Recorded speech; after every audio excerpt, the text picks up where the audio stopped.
Proceedings are about to resume again this afternoon. Let's listen in.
You ready, Mr. Riggins?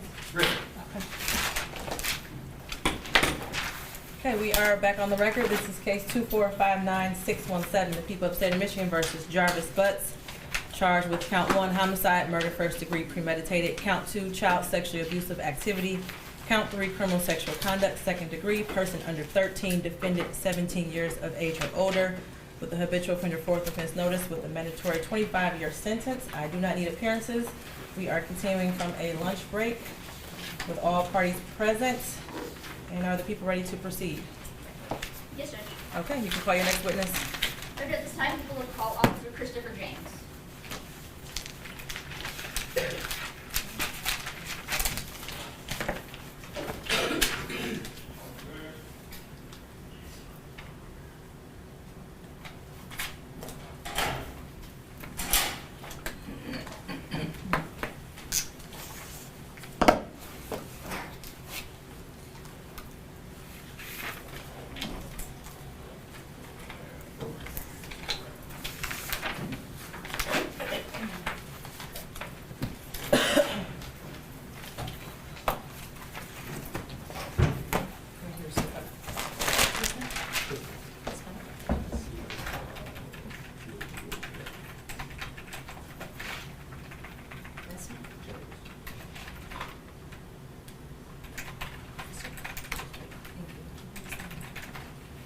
I'll swear you in. Raise your right hand. Do you swear to tell the truth, the whole truth, and nothing but the truth? Yes. Okay.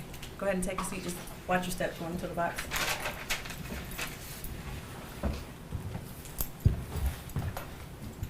Whenever you're ready to switch. Thank you, Judge. Good afternoon. Could you please state your name for the record? Christopher James, How were you employed? Detroit Police Department, police officer, And how long have you been employed as such? 10 years. Now, I want to take you back to January 30th, 2024.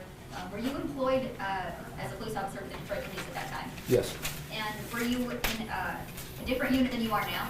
Yes. Okay, what unit were you in? Cybercrime unit. And were you working back on January 30th, 2024? Yes. Okay. And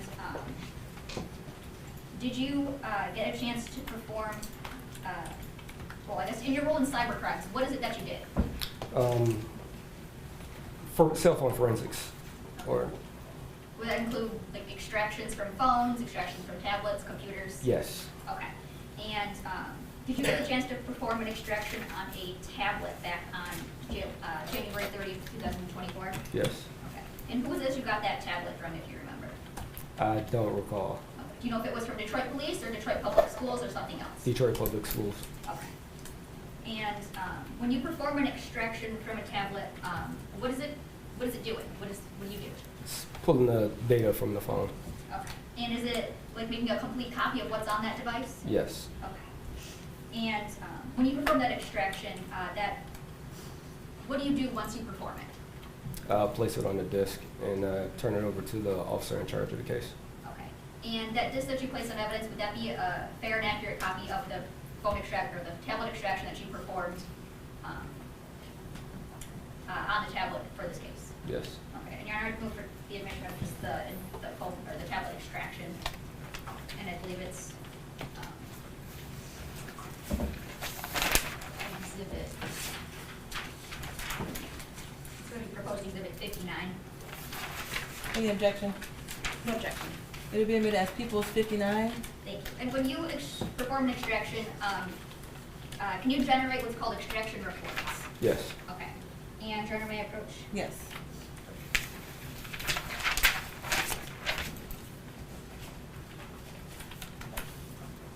Now, I'm handing you what's marked as People's Proposed Exhibit 60. Can you tell me if this is a document that you recognize? Yes. And what is it that you recognize it as? Extraction summary. I'm sorry, the door open. What did you say? An extraction summary. Like Okay. a report, a summary of the extraction. Okay. And is that the report that was generated for the tablet extraction that you did? Yes. Okay. And is that a fair and accurate depiction of the extraction that you performed as it relates to this tablet device in which contains contact? Yes. And I move for the admission of People's Proposed Exhibit 60. Any objection? No objection. Okay, Officer James, can you please pull that microphone off the ledge and testify into the microphone because it's hard to hear. You can pull the whole thing off. Thank you. And Officer, Your Honor, may I publish? Yes.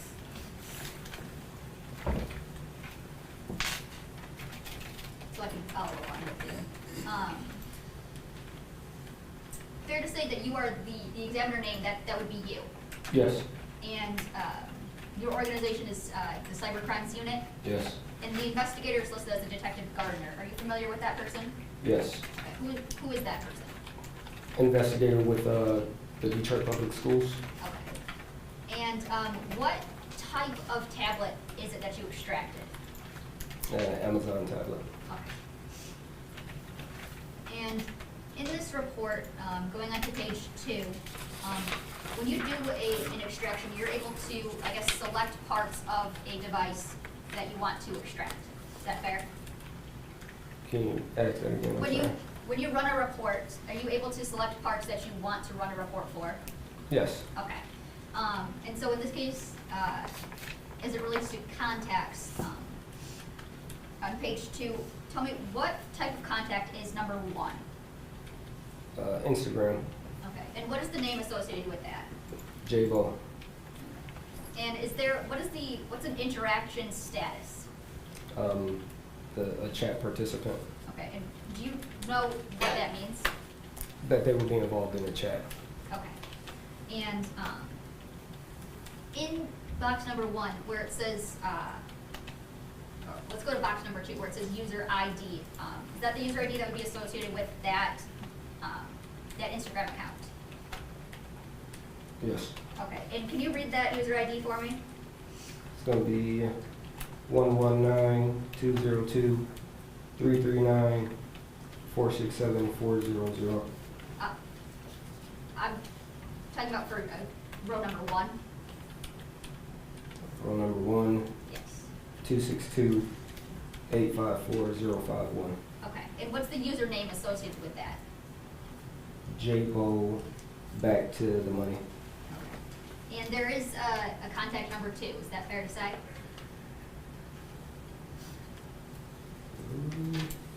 Number 2 in the box.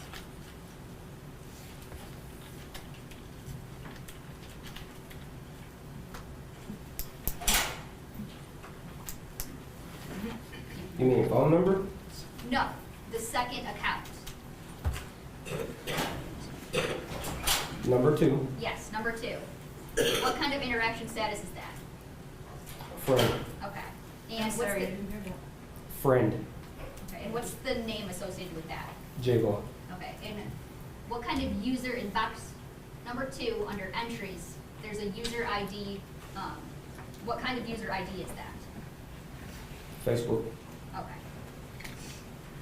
And going back up to contact number 1, where it says photos, it's fair to say there's like a kind of a hyperlink there?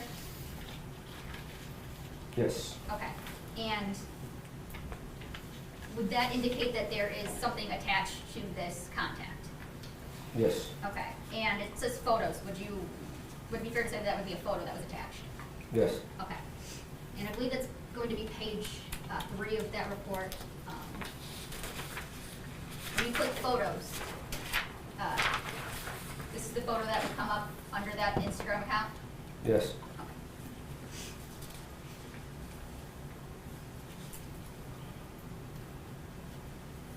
Nothing further, Judge.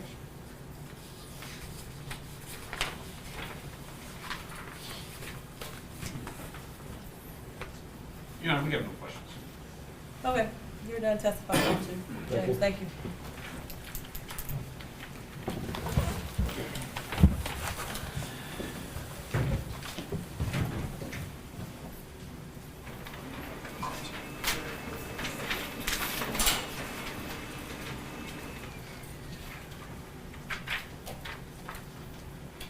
Your Honor, at this time, if you would call Sergeant Shannon Jones.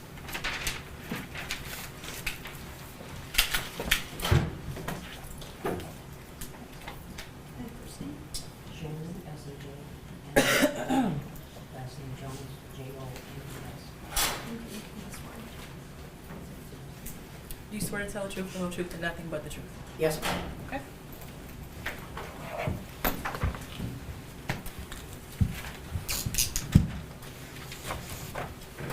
Whenever you're ready, Mr. Ripley.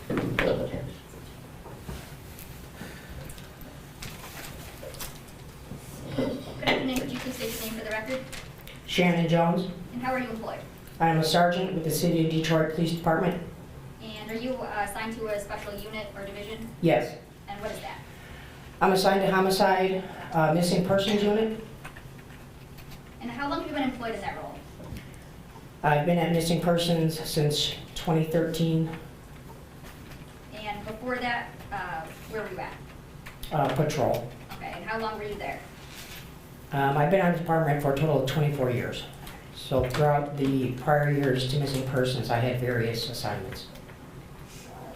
And what is your role in this case? I'm the officer in charge. What does it mean to be an officer in charge? So I'm in charge of reviewing all the evidence and spearheading the investigations, looking into all the facts and possible suspects and information that's brought to the case and to compile it together.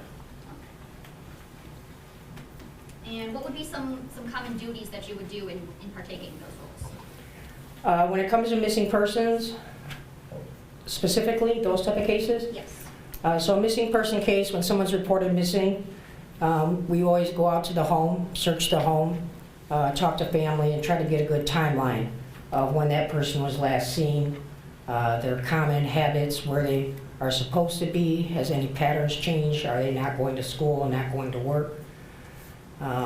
If the investigation leads us to believe that that person may be in danger, or that there's something more to just not coming home, then we start pulling different video and try to look into cell phone data or friends or associates of that specific missing.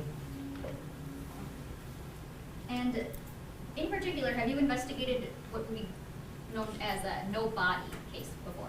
Yes. Okay, and what does it mean to be a no-body case? That would be a missing person that we have come to the conclusion is a victim of a homicide. However, we were unable to locate or recover the body. Okay, and how does that kind of investigation differ, if at all, from another investigation that you would do? It's a little tougher. You need to go through and kind of be able to show and establish that this person is no longer with us today. when you have a body, it's obvious, then you can come to the conclusion and work your case that way. So on a no-body case, you're trying to find any signs of life, any evidence to show that there might have been some possible danger or some assault that may have happened to this person. Now, I'm sorry, when did you get the case of Ms. Harris? So it was first requested to me on February 12th. I received an email, which just kind of asked me to look into the case. It wasn't at our building yet or at our department.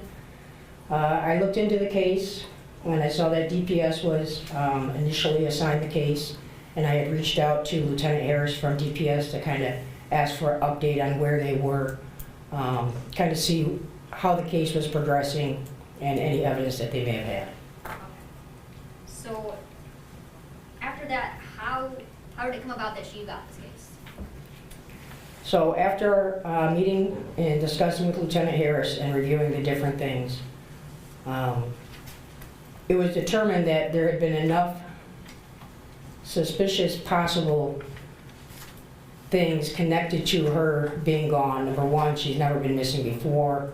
There's been no updates on any of her social media, which is very uncommon for a young child or juvenile. They're addicted to those. There had been a last known contact that she had possibly met somebody, is what we were informed, that there was a text message for her to be picked up, and that would have been the same day that she went missing.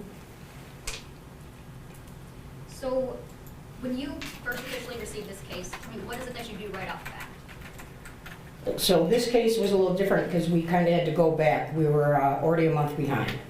She went missing January 9th, and now it's February 12th. We start kind of looking into what has already been done and then what steps I would normally take moving forward. So, what kind of steps do you take moving forward? So once I reviewed the case, and it was determined that the last person that had contact with Naziah was Jarvis Butts, I then started to look into his phone records, his activity, places that he had been. On the 12th, we had determined there was already an analyst that had looked at different records and given us a location out in Ypsilanti. So I coordinated a search for the very next day on February 13th. We went out to Ypsilanti. We conducted the search. It's a large area. It wasn't pinpointed down to a specific house. There was a lot of wooded area over there. We had multiple teams out there. There was probably over 60 people at one point. We then started going into different businesses to look for different video that we may be able to recover close to the intersection that we believed would be a good starting point in that search area. And did you recover, or were you able to recover anything or find anything from the Ypsilanti area? We did find some video that was eventually pulled from a gas station.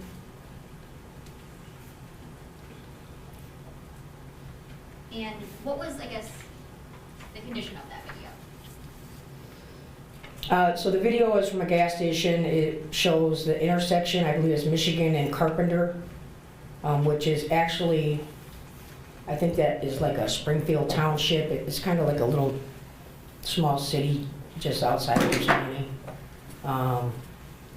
At that point, we didn't know exactly what we're looking for, so we just kind of pulled like the window that we knew the devices were out there, specifically Jarvis Butts' device that was out there. So we kind of just pull all of that video before we lose it. And then as we gather more information, we can kind of go back and look at the video to see if there's something now that we can focus in on what we should look for. Okay. Now, that brings up a good point. You said you're a month behind on this investigation. Yes. So, that, fair to say, being a month behind would cause you to potentially lose critical pieces of evidence. Yes. Okay, and some of those pieces of evidence, fair to say, could be videos. Correct. Okay. Why would it be that you would be losing those videos? So most video systems, and every business is different. You got green light, you have businesses, and people that have their own residential cameras or property cameras, and it'll vary. Some of them start overwriting in 48 hours, some of them is a week, some may last up to a month. It just depends on how large their system is and how much data it can hold. And is that a struggle that you encountered in this case? Yes. Okay. And where is it that you encountered that? So there's several cameras and videos throughout the entire route of travel that later in the investigation we were able to identify. But as we identified those locations and went to see if video was still able to be there, it had already been overwritten or was not available. Now, I want to take you back. You did the search in Ypsilanti. Did you do any other searches kind of immediately at that time? Yes. Tell me about one of them. We're going to go through them, but start with one of them. Okay. So after we didn't find anything in Ypsilanti, I kind of got to go backwards a little bit and go back to who we had known was the last contact with her, which was Mr. Butts. So we did a search warrant for his home. Later, I believe it was like later that night, 13th into the 14th, we had kind of worked all the way through. We did a search warrant to obtain his cell phone so we could try to do an extraction. We contacted the jail to look through his property. There was no cell phone in the property. We then ordered the jail calls to see if there was any conversations. Anybody that he had talked to, we knew that he had turned himself in on February 7th. As we started to listen to those jail calls, there was a call where he had asked his shop partner, Cordell Wright, to retrieve a phone out of a vehicle. We then went and picked up Mr. Wright and brought him down to our headquarters to talk to him about the cell phone. He did confirm and he acknowledged the phone call. He said that vehicle came up there was a Tahoe, Tashi's vehicle, Tashiana, and that he had looked in the back seat and tried to find where the phone was that Mr. Butts kind of described where he had hid it in this vehicle. He said that he was unable to locate it. So at that point, we then did a workup on Tashiana to find out where she lived, what type of vehicle she had. It matched the description that he kind of described.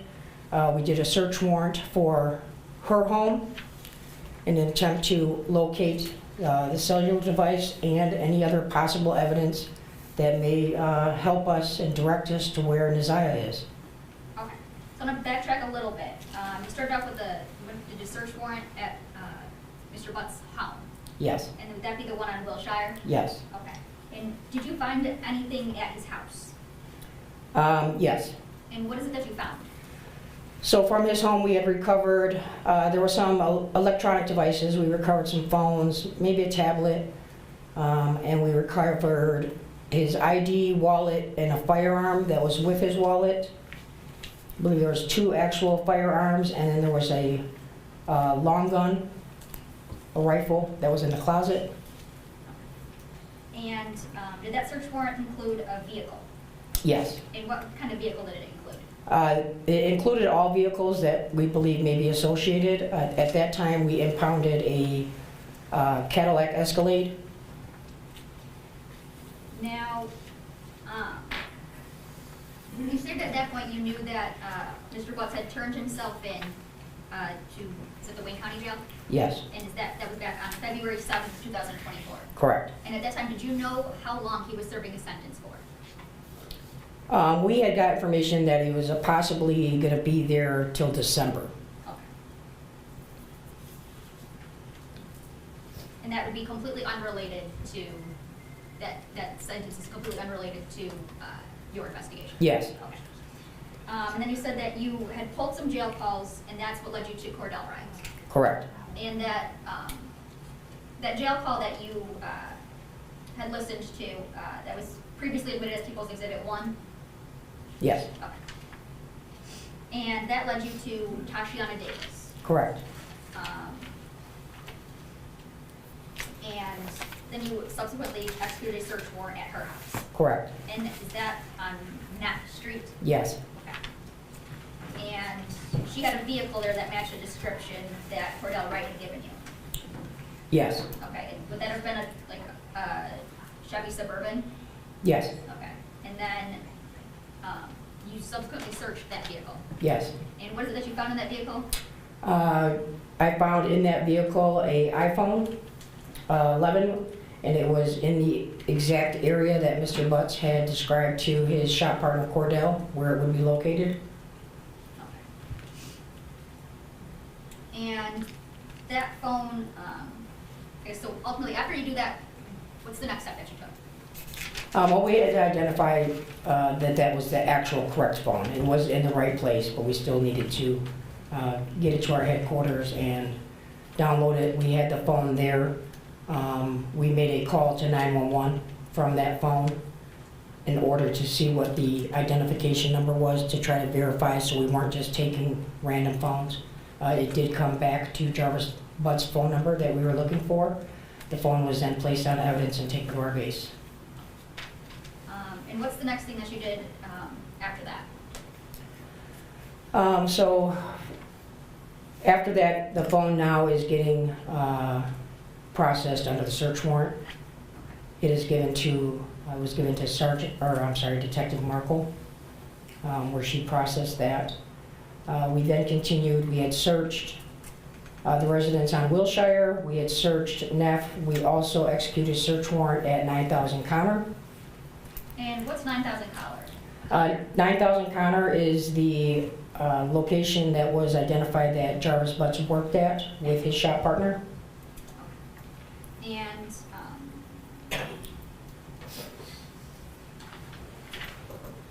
did you find anything or anything at 9000 Connor? We did take some things as evidence. There was a lot of activity going on, so I had multiple different units from within our homicide squad assisting me with different search warrants that we were executing. I believe it was the Northeast squad actually executed the Connor location search warrant. They were advised of some items to look for, obviously children's clothing. We had been given a description of a Rugrats jacket with a fur hood. We were given the clothing description. At that time, we were told that the shoes were possibly blue and white Nike shoes that we had been looking for. There was an area in the shop, as I reviewed the evidence, photos where there's like children's coloring books and maybe things that when the children are there that they're using. Were any interviews besides the one with Cordell Wright taking place at this time? So at that time I had interviewed, when we went to Wilshire, we had interviewed the woman that he lives with. I don't know if that's a fiance or a girlfriend, but that was Miss Angel. We interviewed her there. Tashiana was in the hospital when we had executed the search warrant at her house. I had had a conversation with her on the phone while we were there. Her children were there. I scheduled an interview for her later. I believe it might have been like the next day or two later that she came down to headquarters. We had interviewed Cordell at that time, and now we're just kind of going through everything that we had at that moment to try to take the next steps. Okay. When about is Mr. Butts interviewed for the first time? So he was interviewed, we got it, looked at it on the 12th, the 13th, we executed all the search warrants. On the 14th, Mr. Butts, I believe it was the 14th, he was brought down to headquarters, or the 15th. I would have to look. Okay. And that's okay. So it would be just a couple days after you get the case? Yes. Okay. Now, based on Mr. Butts' first interview, which your Detective Mays here to testify about, did you do anything based off of that interview? So based on that interview, we had obtained the TextNow, which was turned over to us from DPS, which was the initial, I believe it was like maybe 1 week's worth of TextNow, so like the very end of December into the 1st of January. So during that interview was when it was asked by Detective Mays and Detective Johnson regarding the text message about meeting to be picked up.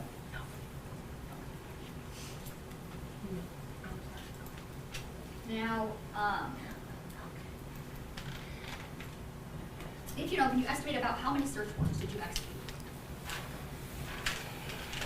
Probably over 20. Throughout the entire, it has to be over 20. And what kind of searches were done in this case in general? So we searched, as far as like land searches, All kinds. all kinds. Well, we searched Ypsilanti as we did our workup, and we're looking at different locations that Mr. Butts had been to. We identified an area out in Clinton Township that he had gone out to back and forth before, and that was an area that Shannon Harris, his child's mother, had lived at.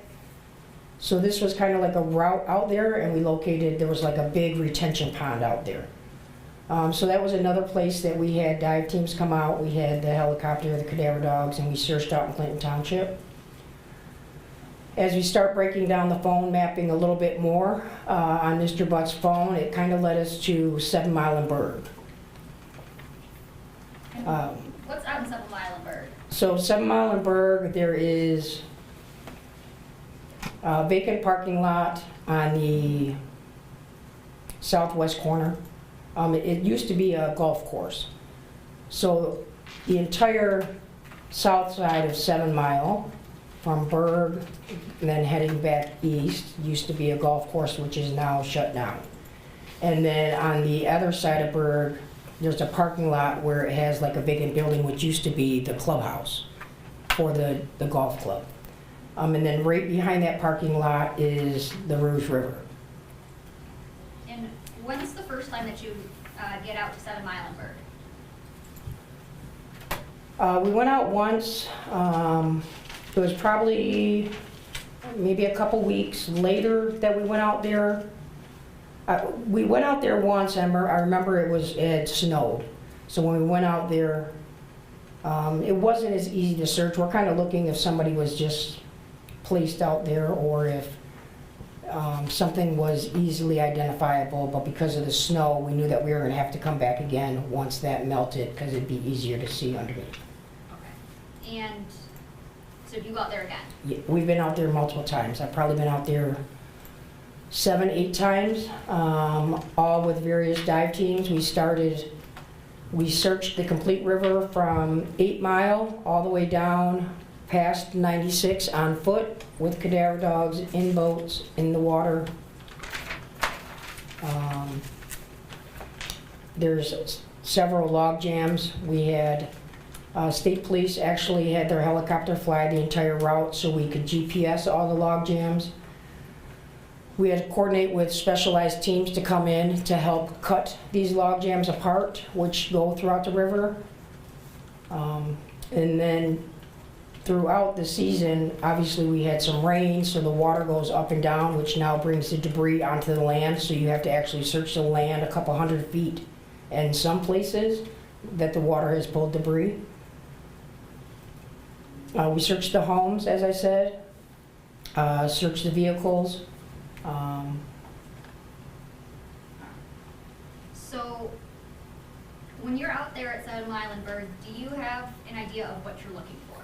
Yes. Okay. And what was the idea of what you're looking for? So initially when we were out there, again, we had the clothing description. We had the picture of her that she had sent that night or that day that she went missing on the night. So we were looking for the black hoodie. We were looking for, again, initially we were told blue and white gym shoes.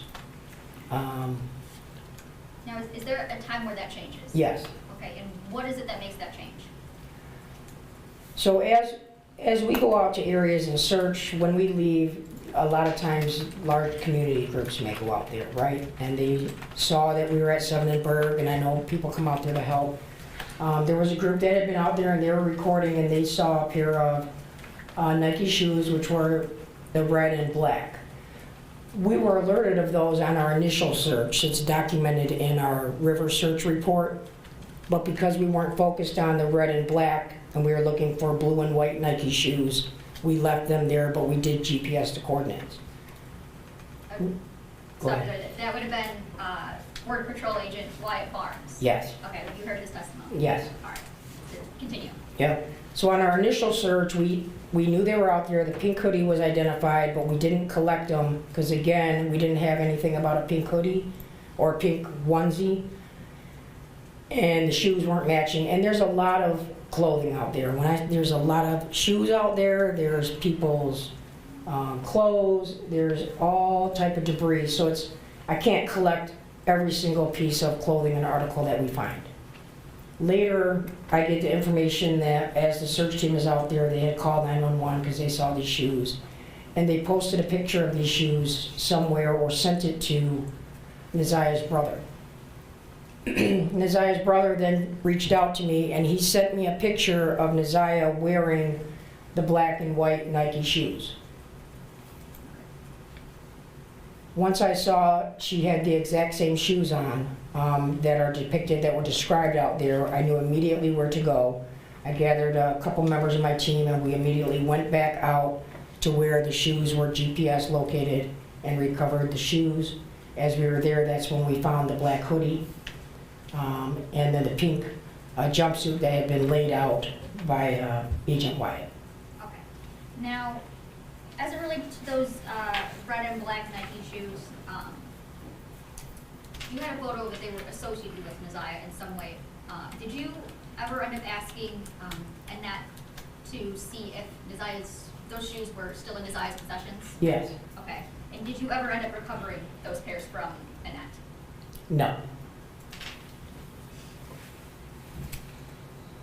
So, after you recover the pink jumpsuit, the black hoodie, the shoes, what do you do with them? Those are all, well, the evidence techs collect them. They're placed on evidence. Those items were wet, so I had to wait, obviously, for them to dry. Once they're ready to be processed and they're finished drying, then I create a lab report. And items are selected and turned over to the state police lab for processing to look for any type of DNA evidence. Okay, so once those are placed on evidence by the lab tech, you're the one who then submits them to Michigan State Police? Yes. Okay. There may be some of the lab reports where I had gathered the evidence and one of my partners had gone down and physically took the items to the lab, which is all in the same building. Okay.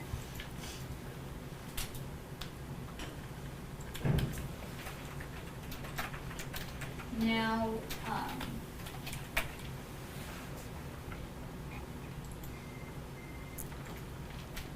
I believe you said at least one time when you were out at 7 Mile and Berg that it had been snowing. Were you at all, I guess, familiar with kind of the weather back, let's start with back in January 9th? Yeah, so I searched it. There's a weather site where you can search the dates in the cities and what the weather was like. On the 9th into the 10th, it had rained here. If you remember, we had a very mild winter. In 2024, the January months, we had a lot of rain that month, which would have caused, the water levels to rise.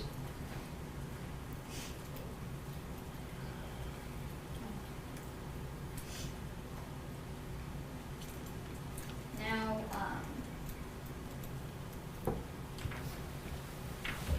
is there,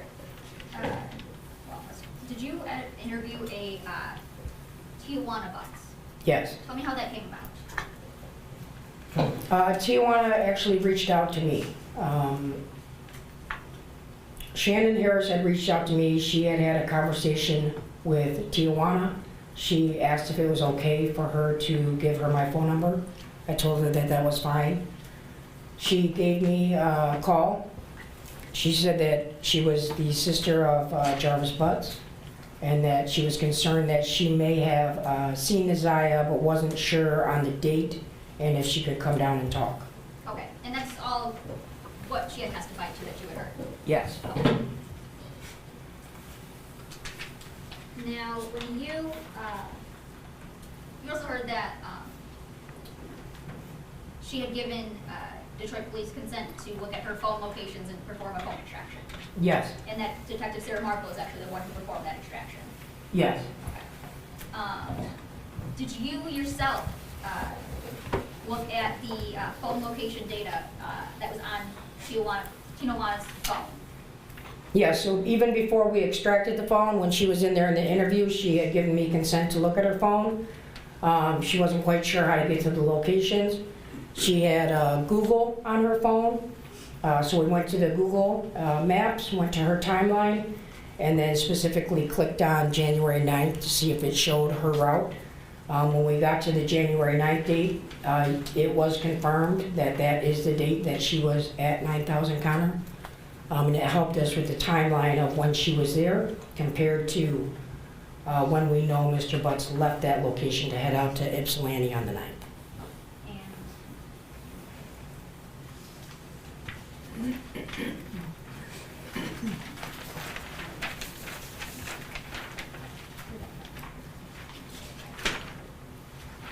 Interman approach local exhibit 85. Yes. I mean 58. Sorry. Yes. Numbers. Handy goods marked as people's proposed exhibit 58.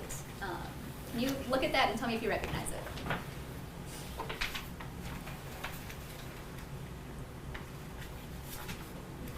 Yes, this is a Cellbrite extraction report that was conducted by Detective Markle for Tijuana Butts cellular device. Okay, and that report specifically includes the location data in the subsequent pages as it relates to Ms. Butts' phone. Is that fair? Yes, Okay, and is that a fair and accurate depiction of the screenshot photo locations, location data from Tijuana Butts' phone that you observed that the day when you interviewed her? yes. I move the admission of people's proposed exhibit 58. No objection. It would be admitted as People's 58. Thank you. And I want to direct you to the, I guess it's going to be page 3 of the, let's go with 4 of the report. Let's just do page 5. Where does it say that Ms. Butts was from 3:45 p.m. to 5:16 p.m.? So it gives the location described, it's on here, it says Citgo, and it gives the address of 9000 Connor Street, Detroit, Michigan, 48213. And do you know whether, or do you know Mr. Butts's 9000 Connor auto shop to be connected with a gas station? Yes, Okay.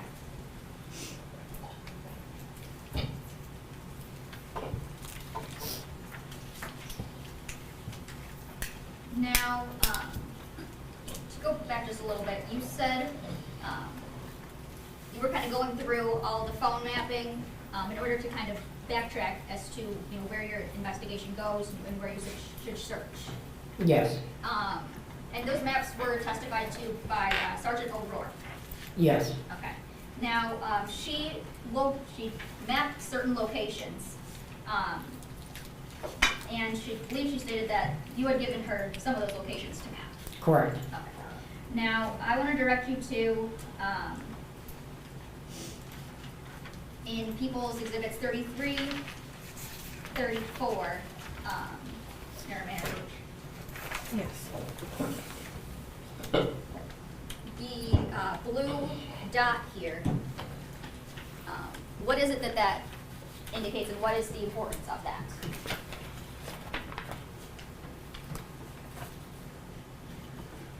This blue dot is going to be 9000 Connor. Okay, and that's the address associated with Mr. Butts' auto shop? Yes, Okay. And that's the same for Exhibit 34? yes, Okay. Thank you. And Exhibit 35, there's the same blue dot and then a purple dot. Tell me, what is the significance of the purple dot? the purple dot is going to be the residence that Mr. Butts resides at on Wilshire. Okay. And in Exhibit 36, on page 2, there's like another, it's like a pinkish kind of purple dot. Can you tell me what is, oh, I'm sorry, red dot. What does the red dot indicate?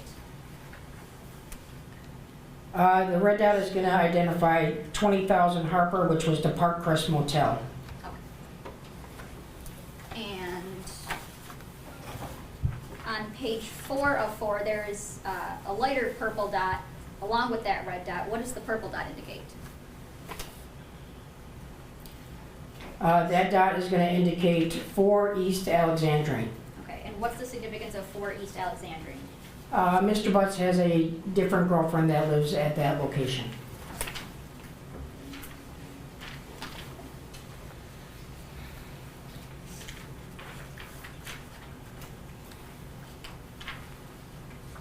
And in People's 38, there's a red dot.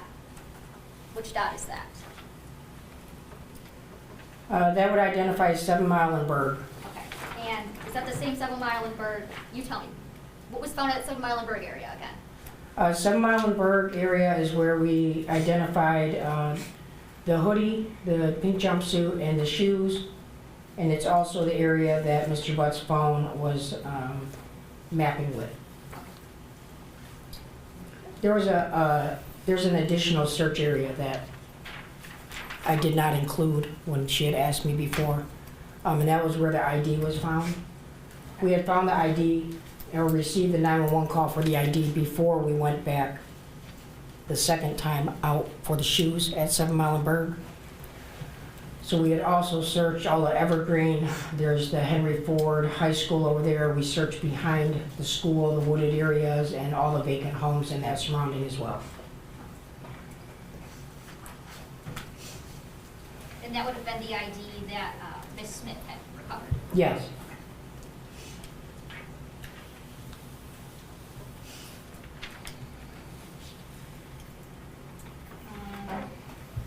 Now I want to go into, you had a chance to go through Mr. Butts' phone extraction, is that fair? Yes. Okay. And did you also do a search warrant as it relates to a Google account for Mr. Butts? Yes. Okay. And how was it that you knew what his Google Gmail was? That was documented when I went through the cell phone.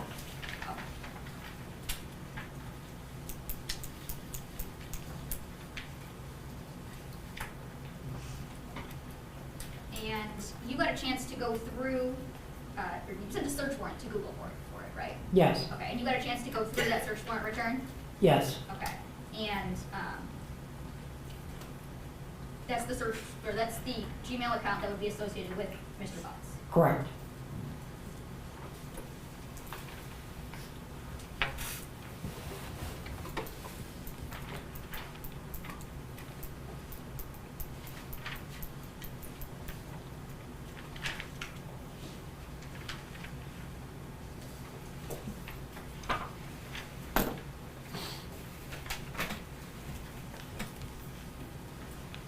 And you're ready to propose exhibit 63? Yes. I'm going to give it to Mark to propose exhibit 63. Can you tell me, do you recognize what it is I just handed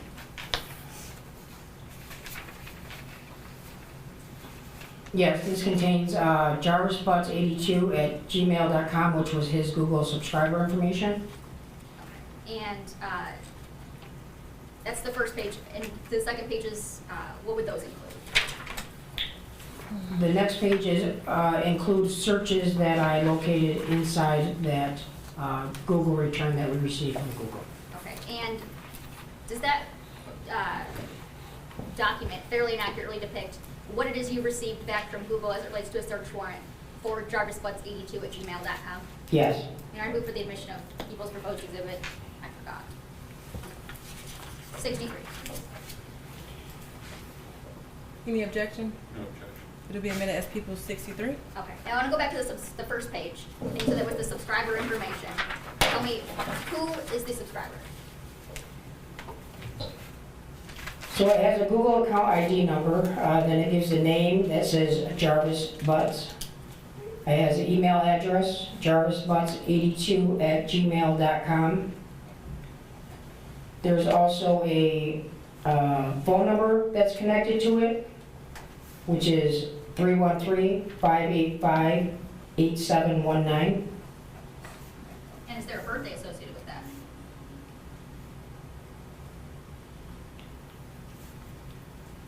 Yes, November 21st, 1982. And moving on to the searches, what dates do those searches encompass? These searches are December 9th,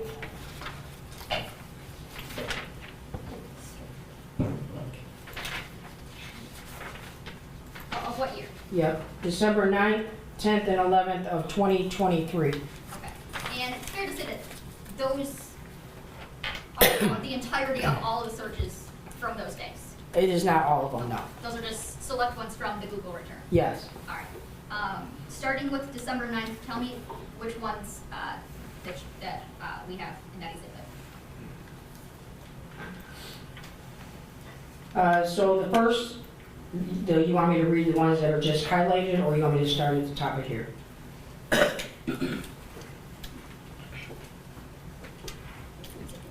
So,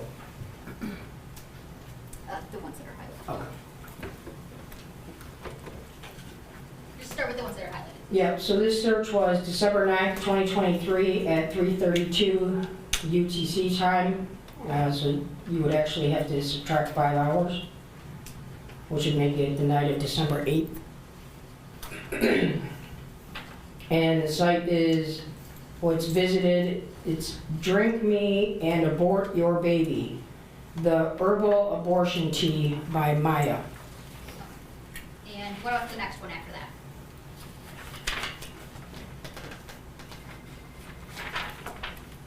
There is a site that's visited on December, it says here December 10th, 2023 at 9:32 p.m. UTC, so -5.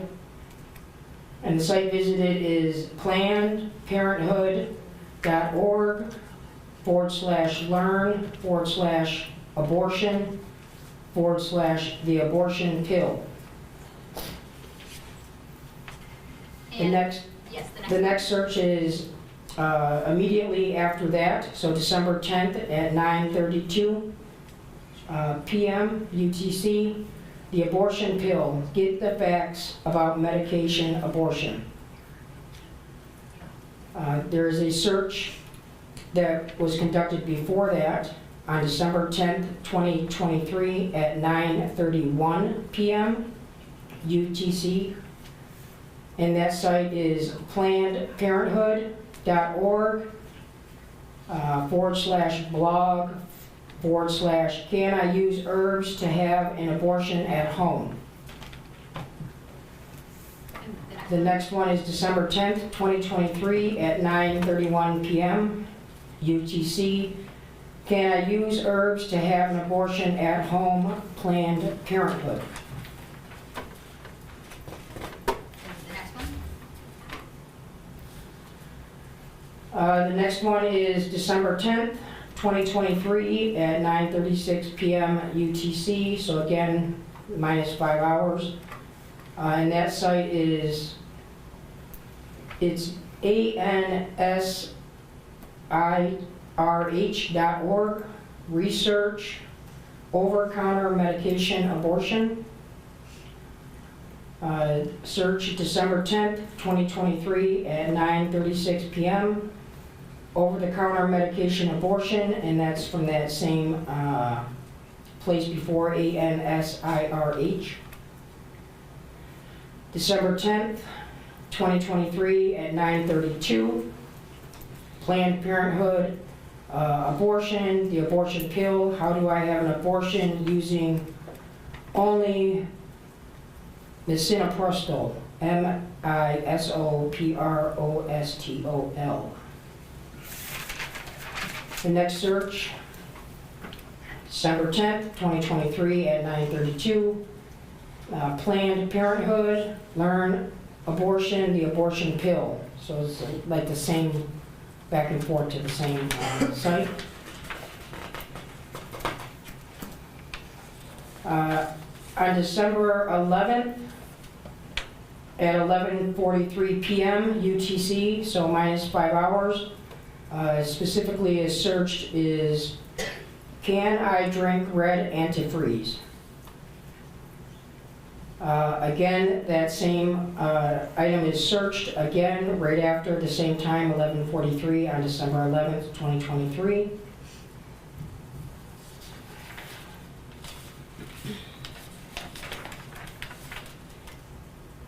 And I believe that's it. Okay.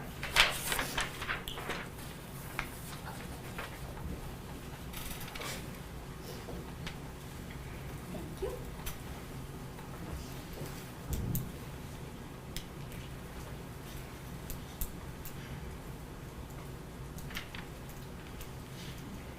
Now, in that phone extraction that you went through with Mr. Butts, that Detective Marple had admitted, were you able to go through, and I know you had mentioned there was a TextNow app and TextNow phone numbers Yes. that associated with Messiah. Yes. When you went through Mr. Butt's phone extraction, did you find any of Messiah's TextNow numbers? Yes. Okay.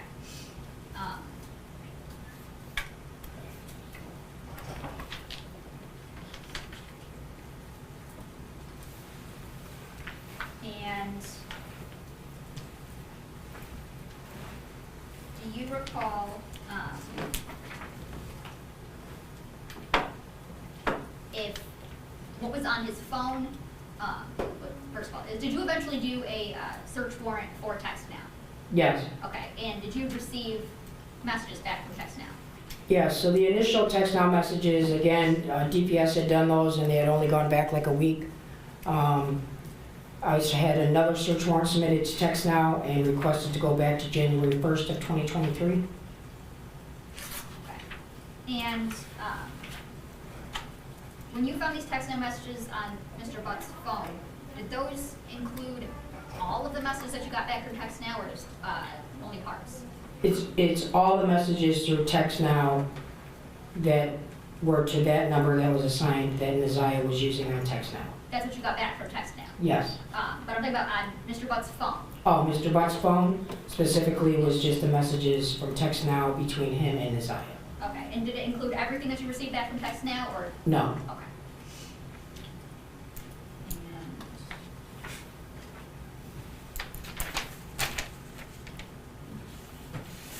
And may I approach? Yes. Approaching with those proposed exhibits 46 and 47. Can you tell me, in exhibit 46, do you recognize what I handed you?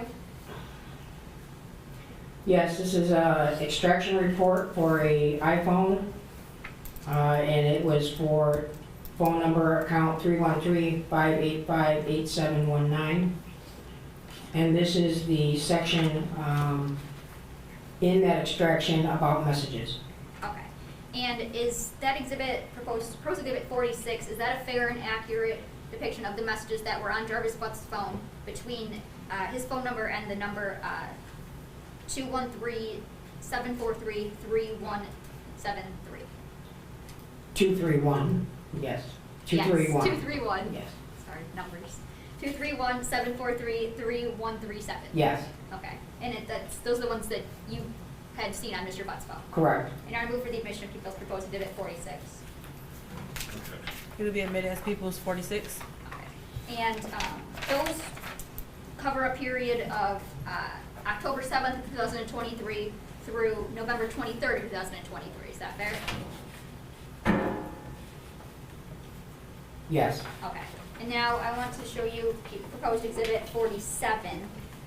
Do you recognize what I handed you in 47? Yes, this is another extraction from the phone, and this is under the message section. Okay. And is that a fair and accurate depiction of the messages that you went through on Mr. Butts' phone to the number 313-379-5882? Yes. Okay. And I would move for the admission of people's proposed exhibit 47. No objection. You'll be admitted as Peoples 47. Can you repeat that phone number? Yep, 313-379-5882. Thank you. Thank you. And those would be from the date period of September 26th, 2022 through September 30th, 2022. Yes.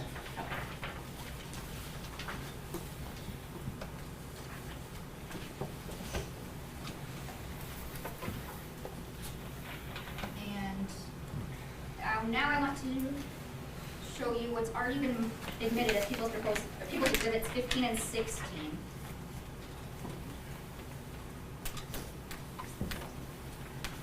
And these were already admitted. These are certified copies of TextNow messages. But I want to talk specifically about subscriber information within them. In People's 15, is there a subscriber as it relates to that? Yes. Okay, and who is that subscriber? Excuse me, you need to let me hear. I can't hear you with your back turned to me. Okay, so is there a subscriber as it relates to that? Yes. Who is that? The username on here is Kenyatta Harris 955. And are you familiar with the Kenyatta Harris? Yes. And how is it that you're familiar with her? That is Nazia's biological mother. Okay. And is there, on the next page, is there a phone number that is associated with that account? Or they might even be on the subscriber information too. Yes. And what is that phone number? It's 313-379-5882. And what is the period of usage for which the subscriber Kenyatta Harris had that phone number? The phone ownership is from September 24, 2022 through November 8, 2022.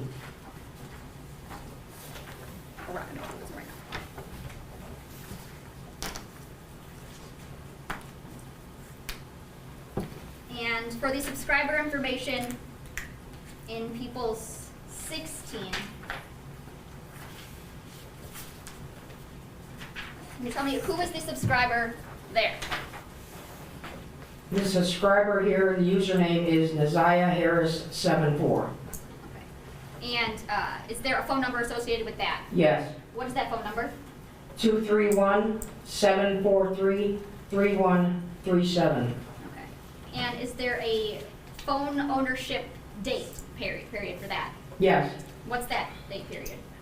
January 1st, 2024 to February 6, 2024.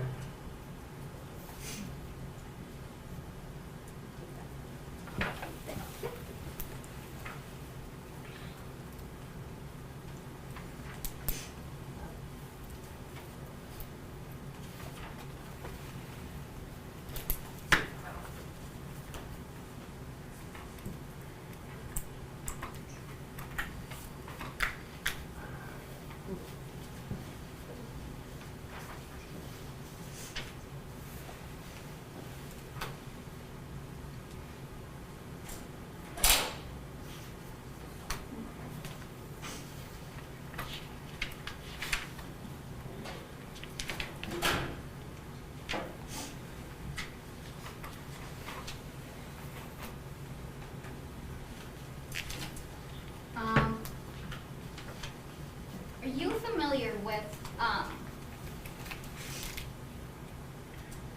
the location of 17500 East Warren Avenue in the city of Detroit? Yes. And may I approach? Yes. And I'm showing you People's 4, 5, and 6 already admitted. How is it that you're familiar with that location?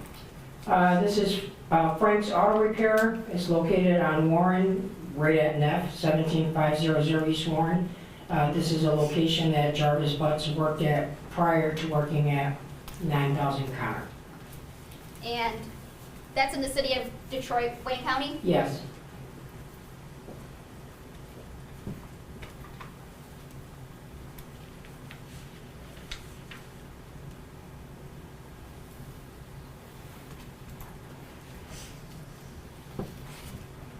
Now, did you yourself, I want to go into the interviews with Yes, Did you interview Mr. Butts? yes, Okay. I want to start with an interview back on May 31st, 2024. Do you see the person that you interviewed in the courtroom today? yes, Okay.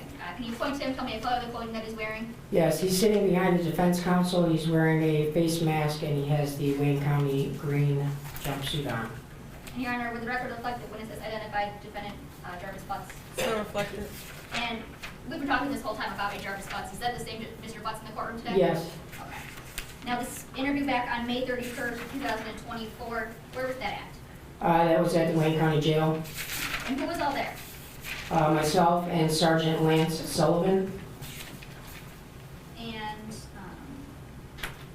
do you recall about what time this interview took place? It was in the afternoon, Okay. Or about how long did this interview last? like 2-3 hours. And with Mr. Butts, did you ask him about his education and speaking English, things like that? Yes. Did you offer him any food or drink? I believe at one point we had asked him about if he needed some water because we had been there a minute. And did you read Mr. Butts his constitutional rights? I believe Sergeant Sullivan went through those with him. Okay. And was something used to assist in the reading of those rights? Yes. And Your Honor, may I approach? Yes. Handing you with Marcus Field Post Exhibit 26. Can you tell me what it is I just handed you? So this is a Detroit Police Department constitutional rights, advice and rights form.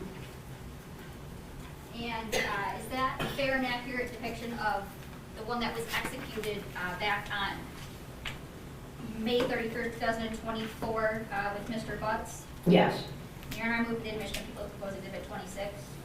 No objection, Your Honor. It would be admitted as People's 26. Thank you. And did Mr. Butts, did he sign or initial acknowledging his rights? Yes, he read them and he initialed them and he signed. And did he agree to speak with you two? Yes. Okay. And I asked for voluntariness.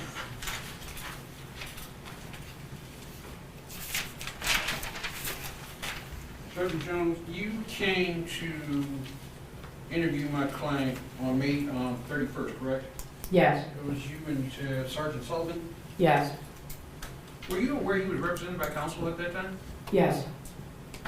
In fact, did one of you call his counsel and ask for permission to interview him? On that date? Not on that date, prior to that date. Several months before, yes. In April 17th, in fact, right? I don't have the exact date, but it was a couple months before that. And the words you were under no circumstances, right? Under no circumstances That to, you interview Mr. Butts. well, that's not true. You were not told you could not interview Mr. Butts? Judge, I would object. This is a legal argument. Only the client themselves can enforce their right. A defense attorney cannot enforce their right to remain silent. I just asked a question, was she told not, she couldn't interview? So on, 1 second, love. Were you getting ready to say something else? Ms. But Whitman? it has nothing to do with this interview. If we're talking about voluntariness, I want to see, was she aware that he had a right to have his counsel? They contacted his counsel told them, no, do not interview. And Ms. Whitman, you're saying this had nothing to do with this interview that you're speaking Yeah, of? this was 2 months prior. That was not this day. This was completely separate. And a defense attorney cannot invoke their client's right to remain silent. That's just the end of it. It's true. So, you and your partner went to speak to Mr. Butts, correct? yes, You took him, where did you interview him from? At? at the Wayne County Jail. Okay, did you interview him on this was at, forgive me, Division 1, Yes. Beer? Did you interview him on his floor, or did you take him somewhere else? I don't know where his floor is, so Wayne County had prepared a room for us to be able to interview him. Okay, so you took him to another room, and you and your partner interviewed him, Yes, and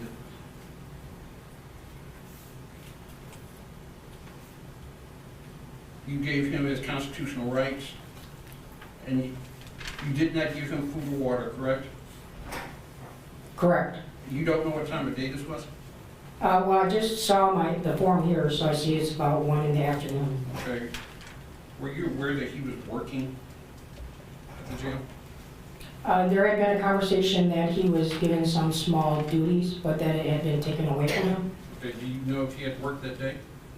That I do not recall. Okay, and do you know if he had actually been to sleep prior to you visiting? When we talked to him, he didn't seem sleepy. Do you know if he had anything to eat prior to you visiting? He did not complain about being hungry.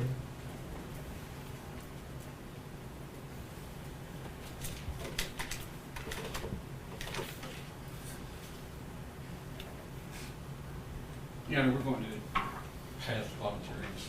Okay, just quickly. Thank you. Now, this interview with Mr. Butts on May 31st, 2024, was that recorded in any way? Yes. And how was it recorded? It was recorded with a body-worn camera from the Detroit Police Department that were issued, and it was also recorded on a audio recording for voice only. Okay. So is audio and video on body cam and then also? Yep, so audio? 2 different factors. Okay.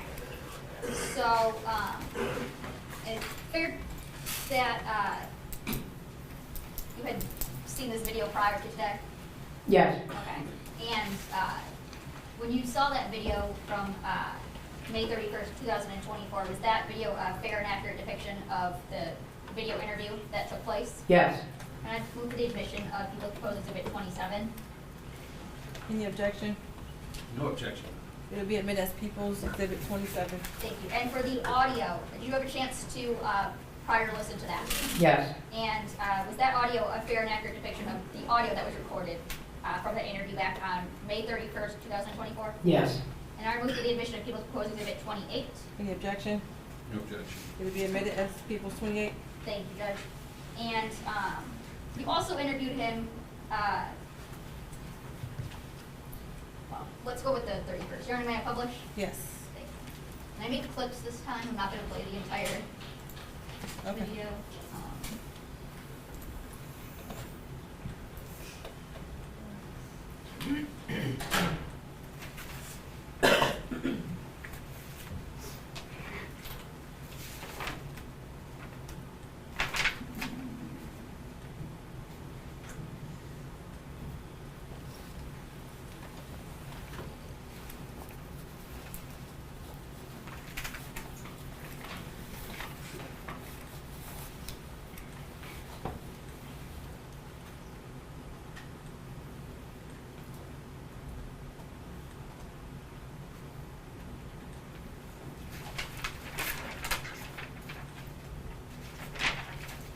And for the record, this is from Exhibit 26, and it's clip 1.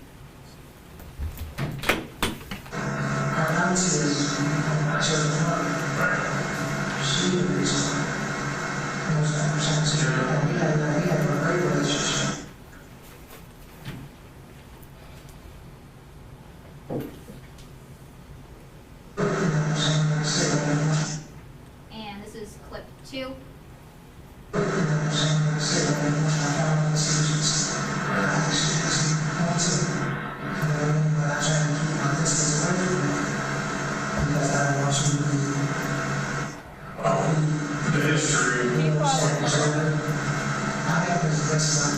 I can't hear anything he's saying. He is very quiet. I don't know if it's my volume that has to go up. Let me try turning it down on the TV.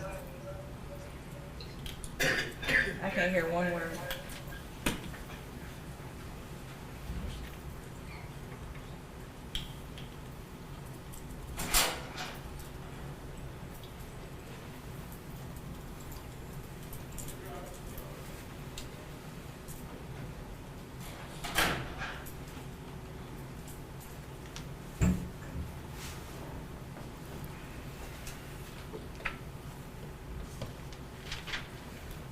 Yeah, try now. Okay. This is starting at for clip 2.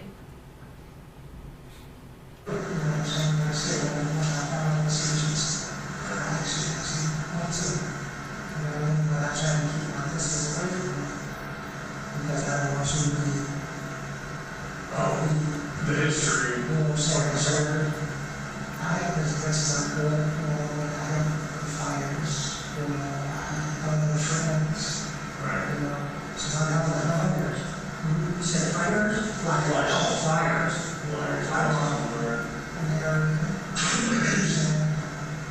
so I said most organizations towards me. Now, in that clip, Mr. Butts was talking about him keeping his distance given his history, Yes. and that he tried to help as best as he could with flyers. That he was trying to help with flyers regarding this eye being missing, yes. Okay, now I'm gonna play clip 3. One of the accusations, they said that I said that I was supposed to be in the area, some shit, so the guys were telling me I was supposed to be in the area at the time. I worked in the front area. So, Did they say why they came to you, or were you just they, on time to you? I was having this series of text messages. Talking about, and I explained to him that day, you understand, anytime we saw text messages from they said that she texted me, really like,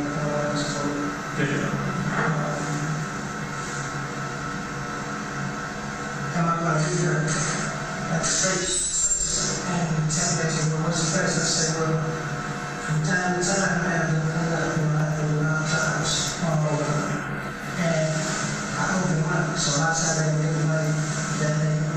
I probably come the next day, and I always go to grandma's house. Yeah, I told her that I told her to grandma's house. I told her to grandma's house, back off work. Okay. To get rid of the money. Sure. You understand what I'm saying? So, Oh, so that. so that there was like a normal text that she would have been texting me. Yeah, like I said, I told her, I don't want you bring money. You have to work for us. You know what I'm saying? And that was when I said, that was when the odd times when I paid them. Sometimes when I was working at Frank's, I said, well, so I had them come in the office space. That, came back, stuff like that. Organize this or, and I paid them. You understand what I'm saying? So it would be out like that, nothing more. Now, in that clip, he talks mostly about that there was some text messages. He would have the girls come and clean, be at the shop, he would have work for them.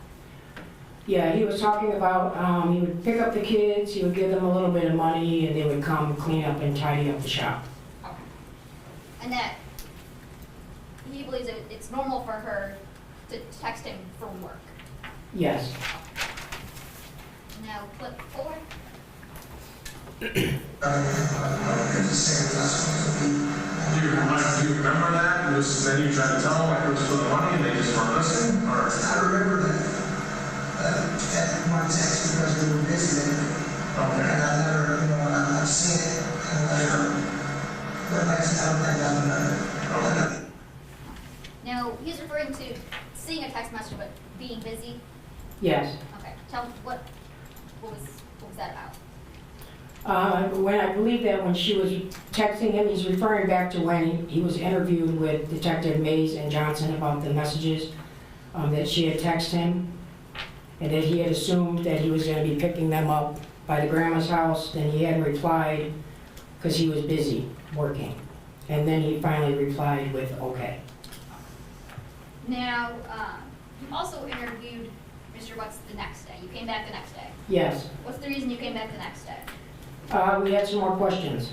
Okay. And was he once again, I guess, was he still constrained by that advice of rights? We had him sign another one. He read another one that day, and he signed it that day as well. I'm pretty sure, or we showed him this and he agreed to it. That's what it was. This was the paper. We showed him, he agreed to it, he understood it, and he continued to talk. Okay. So you were using that same form? Yes. Okay. And once again, sorry. Okay, and once again, he he acknowledged his rights, Yes, and he did continue to speak with you. yes, Okay, and he didn't mention anything about not wanting to speak with you? correct. And did he give you any reason in your experience to think that him speaking with you wasn't voluntary? No, And, you know, I passed for what years to voluntariness for the June 1st statement?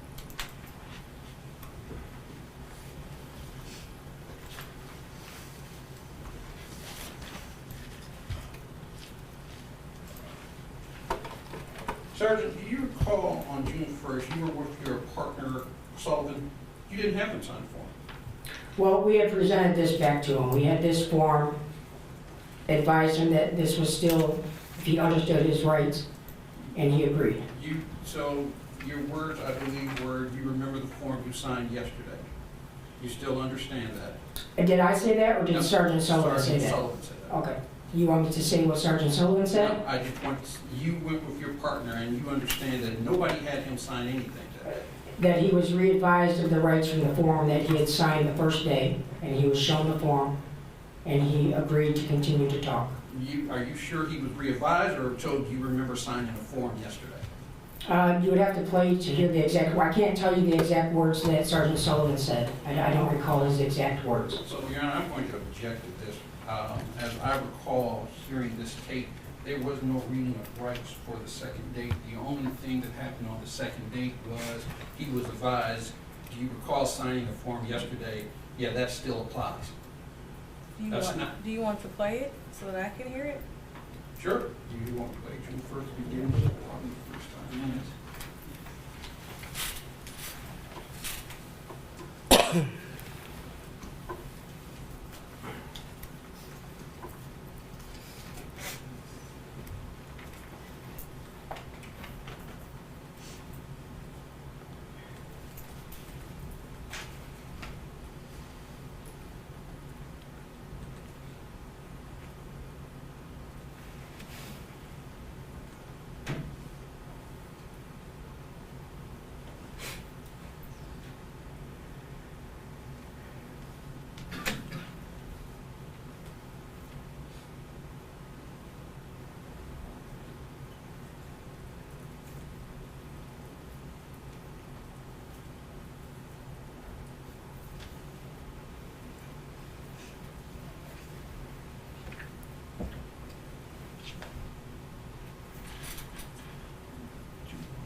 So you understand. I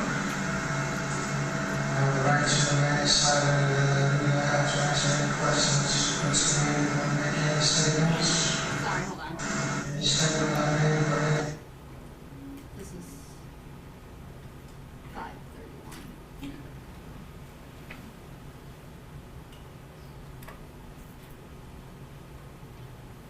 Ms. Ridley, it might be best to play that to show that he, or I want to see that as well, to show on the 31st what he understood it to be. Oh, okay, yes,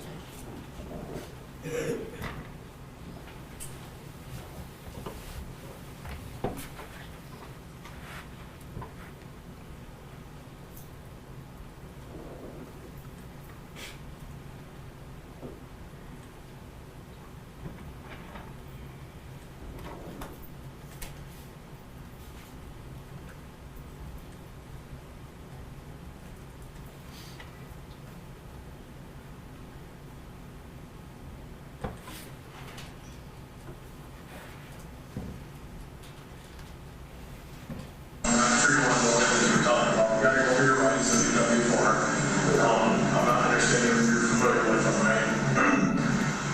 As we move along, this is not like we gotta talk in 2 minutes to get out of here, right? I'd like to talk to you, right? I'd like to get a little, good. If there's things that would go on you don't want to talk about, just simply say, like, let's get there and talk about this. Is that fair?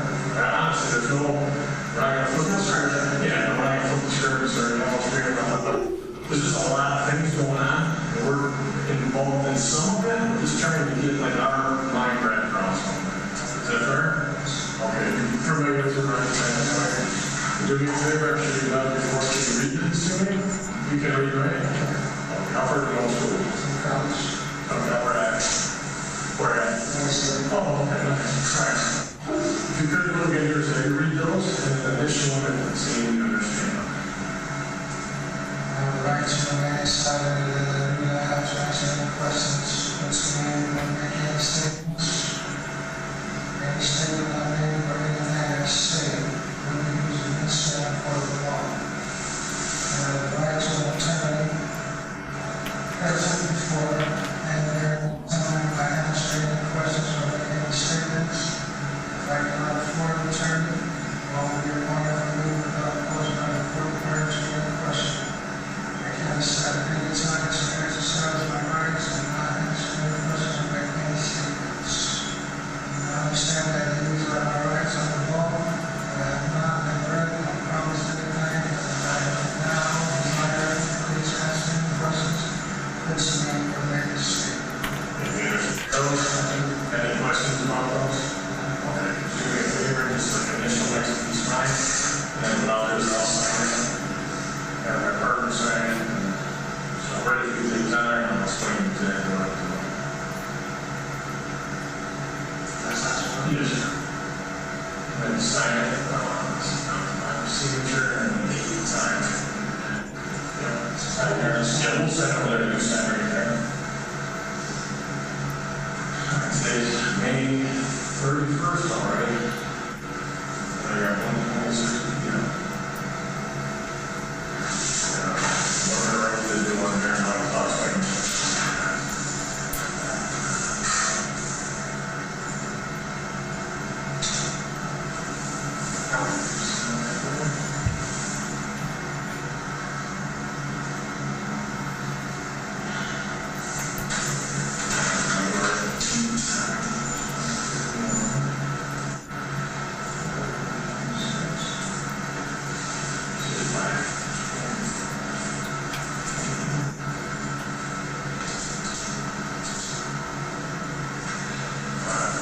Which part are you doing now? That's what we want to do. Is that switching version? Yes. For the record, that was from People's Exhibit 27, and it was paused at 4 minutes and 9 seconds.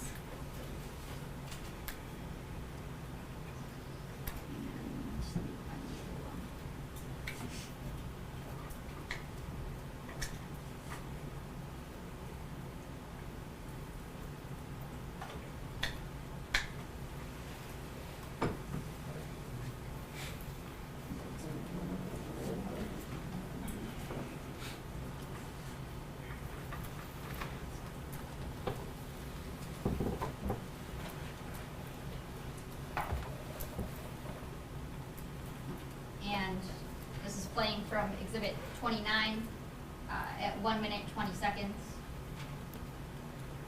Oh, I didn't share it, I'm sorry.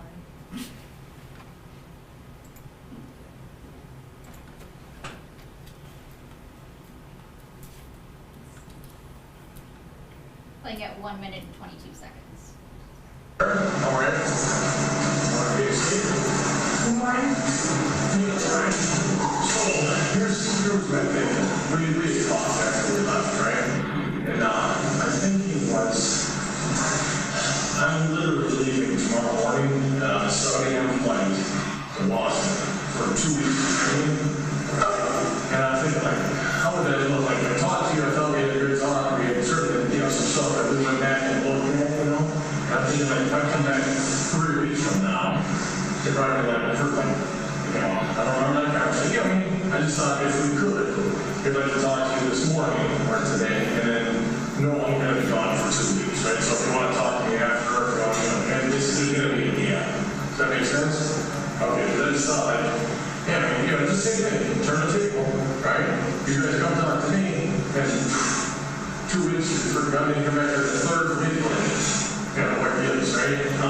So I'd like to ask you if we kind of continue our talk, we talk some more. Okay, all right, so But again, same rules apply, nothing's changed. We don't want to talk about something, I'll talk about something. There's no training on, so we went over your rights yesterday. I'll probably just have you sign a little form, right? Just so you're protected, we're protected. There are, you want to just continue with this one. Okay, you're still familiar with your rights, correct? Right? Okay, nothing's changed, right? All right, so, Here, I paused Exhibit 29 at 3 minutes and 3 seconds. Judge, I would just say that it's Mr. Butts who agrees to continue with just that form. And I would also argue that another form is not actually needed. He did have that form in front of him. And in fact, because there was not even an invocation of a right, or there was nothing that would be, ambiguous or unequivocal, that there doesn't need to be another form signed. And Mr. Butts is clearly aware of his rights, as he stated. He is the one who agreed to be okay with not signing another form and not going through with that. And Your Honor, I would argue that just because he may know his right does not dispose the government of their duty to make sure that he is read, understands his right each and every time they interview him. So the fact that they may think he knows his right does not mean that they aren't supposed to read him his right, make sure he understands them, make sure that they're accurate before he waives them. That's not a knowing, intelligent, voluntary waiver. And Judge, I would just say that Mr. Butts was not even under arrest for this case. There was no rights even needed. Yeah, He was in County Green for something else. He was in County Green somewhere else, but he was not in his cell. He was not on his floor. They took him to another place where he was not free to go. Well, he wasn't free to go because of another reason, Judge, not because of anything to do with this case. So I also learned, I heard him saying there that he went to Wayne State for college. So that That's correct, Judge. question of whether or not he could understand is out the window for me. The male detective did offer and said that he might as well do a different form, a new form for today. And the defendant, Mr. Butts, stated it wasn't necessary, not those exact words. And he said it's the same rules. If you don't want to talk, you don't have to. And are you familiar with your rights? And asked him that, and he said yes. I don't see that there was anything that was not voluntary about that interaction. So I'm going to find, or I'm going to deny your objection and find it to be voluntary. Thank you, Judge. And Sergeant Jones, that June 1st interview was audio recorded? Yes. And it was also video recorded? Yes. Just like the day before? Correct. And that video, we've just seen a clip here. Is that a fair and accurate depiction of the video statement that you took back on June 1st? Yes. Move to the Exhibit 29. Any objection outside of the one already? Outside of my standing objection? Yes. Okay. It'll be admitted. And it was also audio recorded. Yes. And you had a chance to review that audio? Yes. And that was a fair and accurate depiction of the audio recording of the interview back on June 1st? Yes, ma'am. I move for the admission of Exhibit 30. With the same standing objection, I will admit it. Thank you, Judge. And now I also have clips for this. Okay. And Judge, do you mind if I sit while I... No, I don't mind at all. Thank you.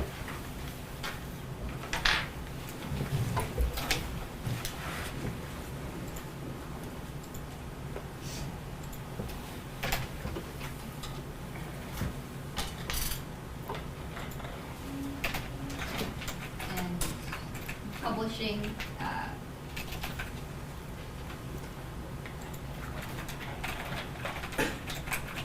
clip 1. Sorry. Yes, from Exhibit 29. Before, and I asked you, I'm not telling you, I'm asking you, did you see her? Okay, so. And you were, Mr. Butts asked if he saw her. Correct. Who was he referring to? Ms. Zion. Okay, and when were we talking about? Did I see her when? On the 9th of January, 2024. And I'm playing clip 2. And yeah, I think I'm going to object. She was. What's your Yeah, objection? All we heard was, did you see her? I don't think there's enough context for her to make that statement, this is what they're talking about. If she can, if that's the question that was asked, I just actually go back a little bit further and play the exact question and answer. I'm sure, Ms. Ripley, you have the full interview.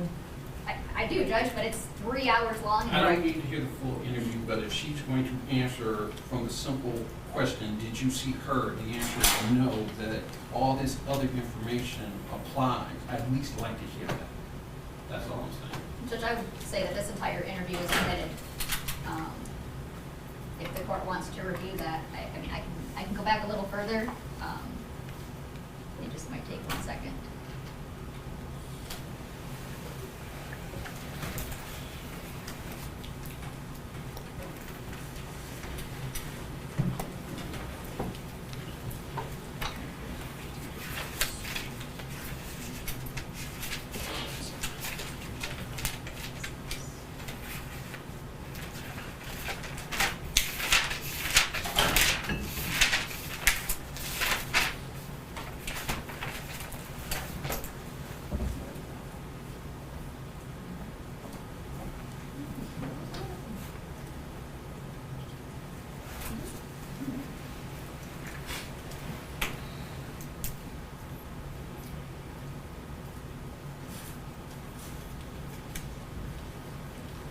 And this will be playing from just a couple seconds back at 35:58.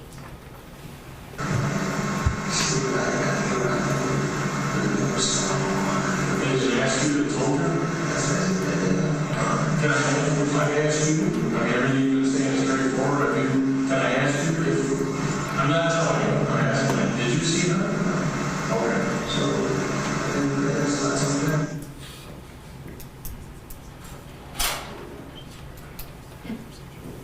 Judge, I would just say for context, the officer can talk about who they are talking about Ask in the general. question. Just ask the question. Who are you guys talking, who are you and Mr. Butts and Sergeant Sullivan talking about in this interview? Messiah Harris. Okay, and if there's someone else that you're talking about, do you mention them by name? Yes. Thank you.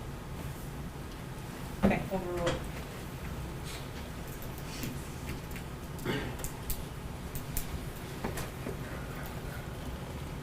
And then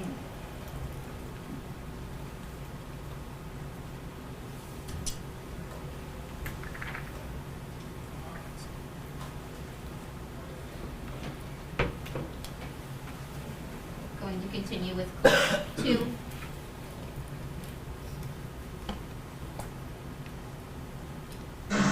When did she go missing? January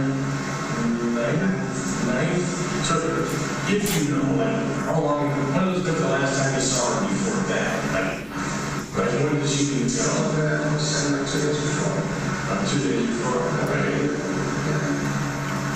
2 days before I said that. You were at the house, because you're in Not for a long time. Yeah. And playing clip 3. He said something like he was on time. Okay, so again, Mr. Correction says, he sent us his stuff, and he said, hey, this is where I was, right? He had it at the end by 9 o'clock. Yeah, but he had talked about one day, I don't remember which day, but he had talked about going out to Ypsilanti and drop the car off.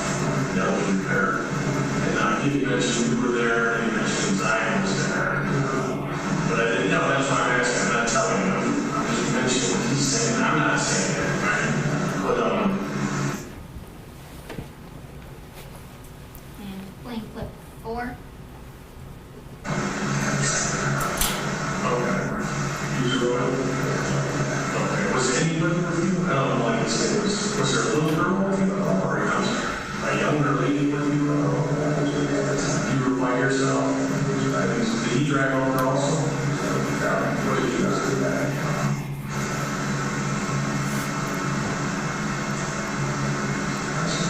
Oh, okay, no, I'm just wondering if it was in his car or something. Oh, okay. And clip 5. All right, so at midnight, like, after you dropped off and did all that stuff, did you hotel or did you stay at home that night? No. All right.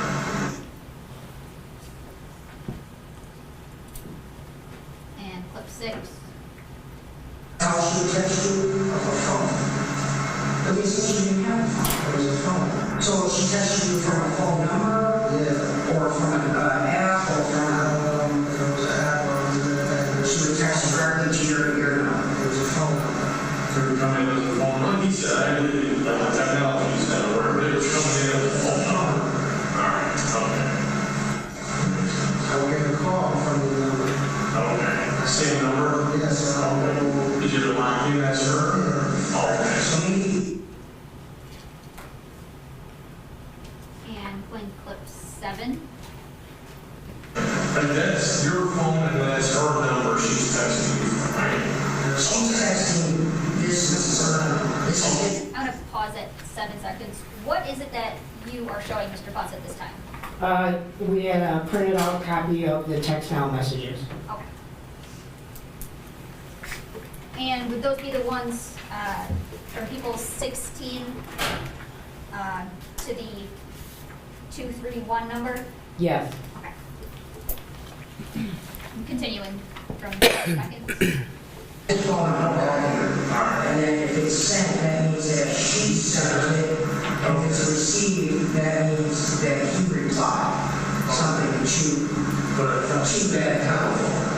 So this is from a TextNow app, is what they told me. Okay, so I said, Yes, that's true, okay.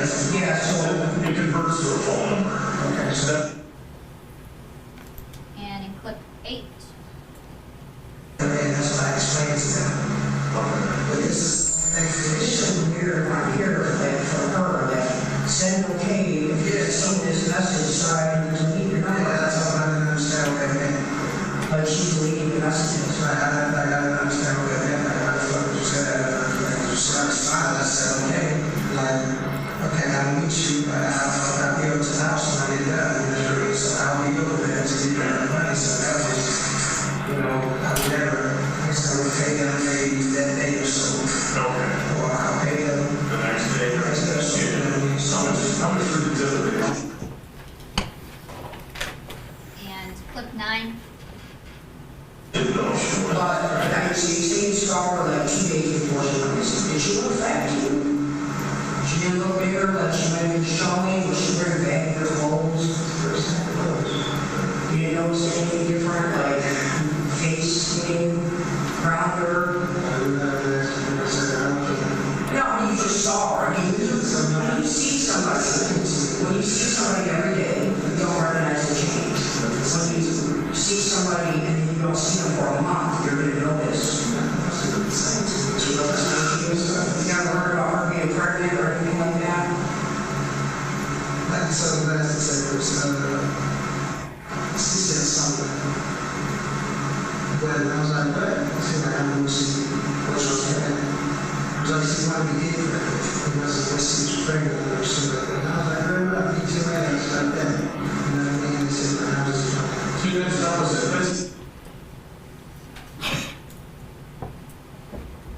And clip 10. Ms. Ripley, so, can you go back and play that one more time? The last one? Yes. Replaying clip 9.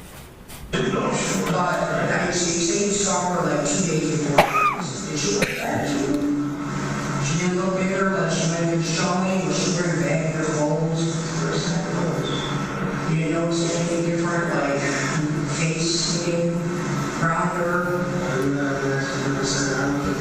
No, you just saw her. I mean, when you see somebody every day, you don't recognize the change. When you see somebody and you don't see them for a month, you're going to notice. You never heard about her being pregnant or anything like that? That's something that's she said something.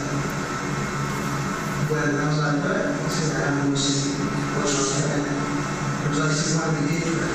Because when she was pregnant or something like that. And I was like, girl, I'll beat your ass like that. You know what I mean? They said, I was just like, 2 minutes, that was it.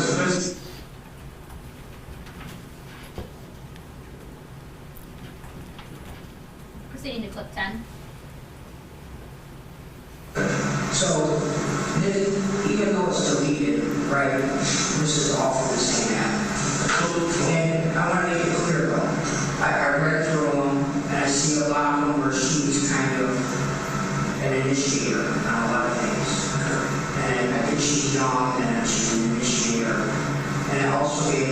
there's history, you guys have a relationship with each other. We're not gonna, when I say we're coming to a point here, what I'm trying to say to you is, stay on the same path with me, okay? Because you're hurting, you are hurting. With all these people coming forward, your daughter coming forward is hurting you, yes?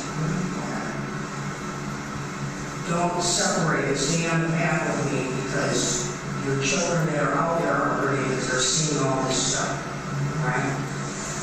Don't let this be the next thing that they're going to see. And this is, we can go over this together, and if you have any questions, we can talk about it, right?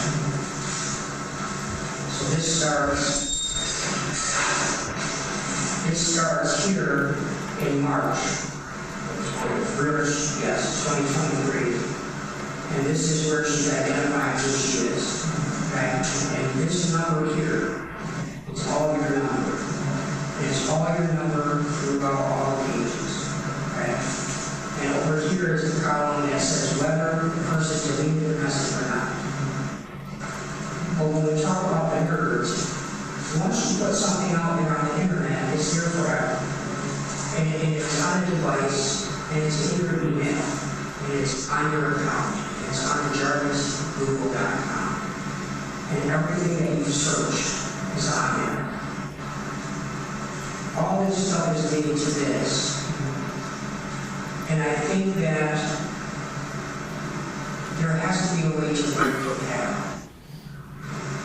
And I'm trying to get you to stay with me to break this pattern. Because this pattern has been going since when it's not locked up. And it may have started before that. But I think you've got a lot of heavy on you. There's a lot of heavy right here that you're holding in. And it's here. It's okay. Can you call Amanda yourself? These are going to be different conversations, right? She's giving you Anna's number. It's very clear that this is her. She has sent all these messages, and then you finally reply. You said a lot of that. I called already. And I see she's hitting you up again, and then you reply to the other. And it goes back and forth, right? So here I can kind of see she's like, I just need somebody to talk to. So I think she's kind of reaching out to you. Was she? Was she going through her time or something? Alright. So here's some more sent messages. She's tired of people telling me that they love me, and then the next minute she's crying. She keeps falling for people traps, and they treat her like shit. You're the only person I really trust. She asks you, do you think I'm ugly? Right? You reply, no. She says, thank you. And you ask her, what are you doing? Oh, I'm sorry, she asked you, what are you doing? Then you reply, stop messing with people and just be mine. That's not a wrong context. Alright, so I'm going to mark that, but this wasn't meant like that. More so the typo. The typo?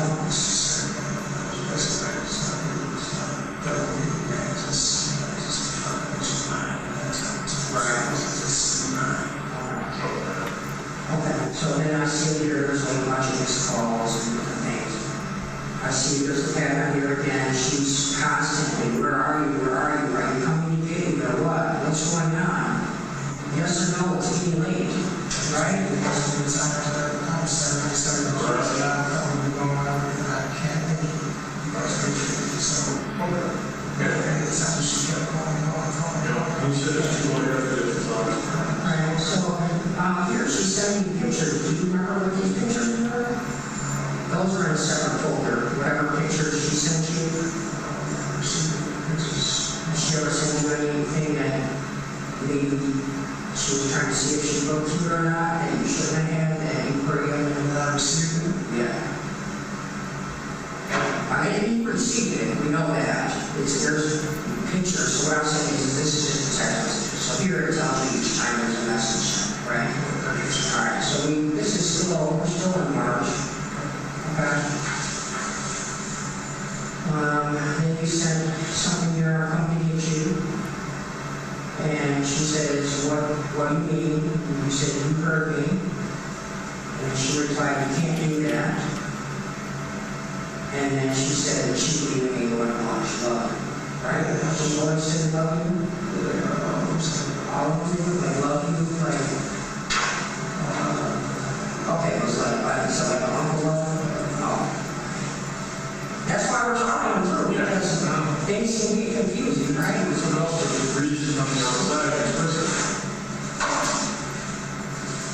All right, and we see when she said in another message, she's telling you about how she's high, right?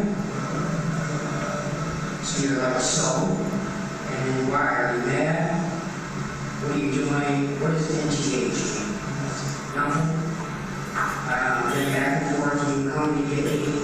Then she says here, you can only text me by this number. Don't text the Google Meet number anymore.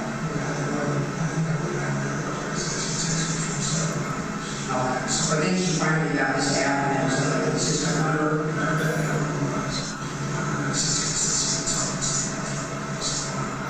So after this Google Meet, then you're like,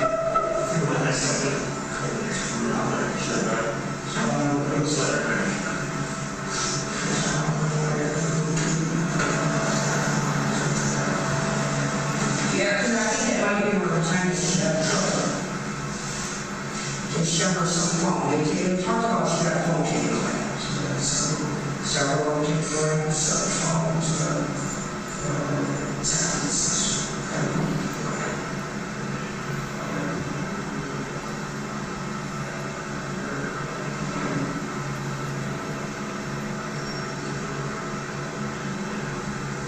Yeah, so I see that there's a whole bunch of stuff in here about call her, Is this all like trying to get you to call her grandma?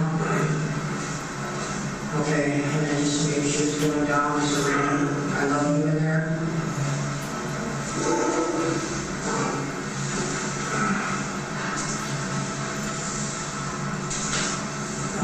Pull up, and then be mad at me. Why would she be wondering if you're mad at her? So I see all these sent again, right? We're still only, now we're in May.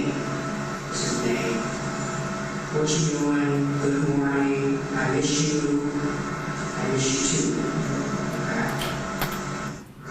Then you sent, I can't stop thinking about you either. Yeah, see, it says receive. So she said here, I can't stop thinking about you. Sent, and you replied, I can't stop thinking about you either.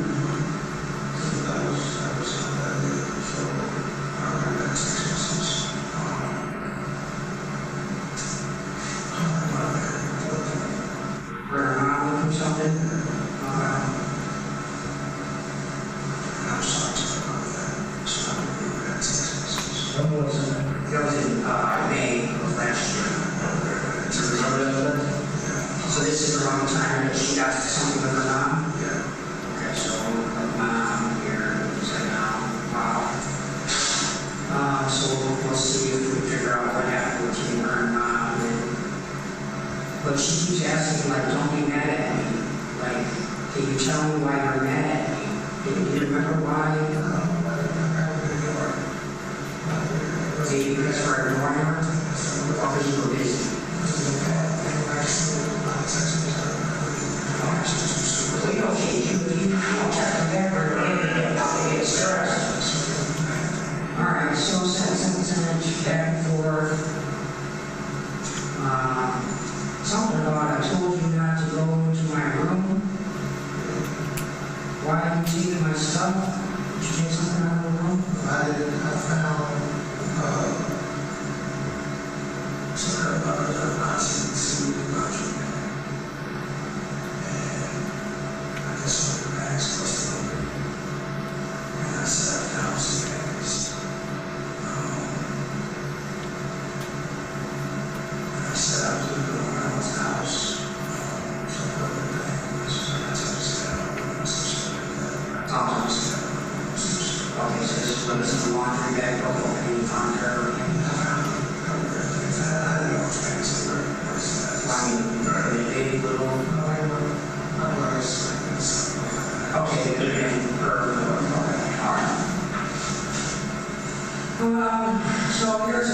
said, bring that, I'm gonna call.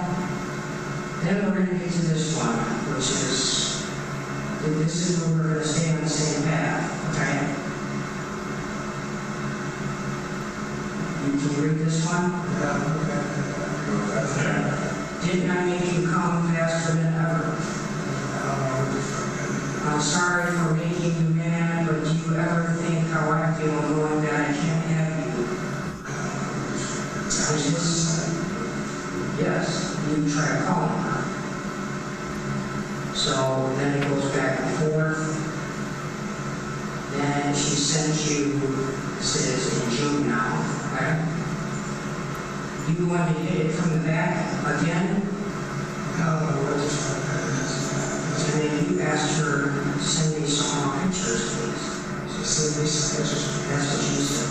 Yeah, so what pictures that I seen? You said, send me some pictures, please.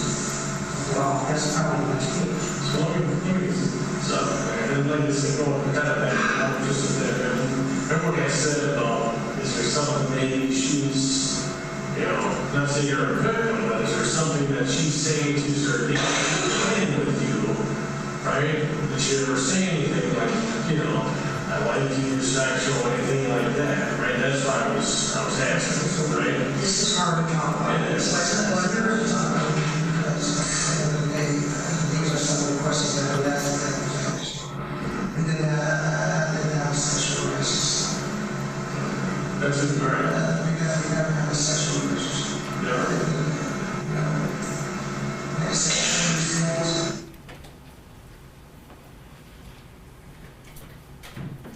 Clip 11.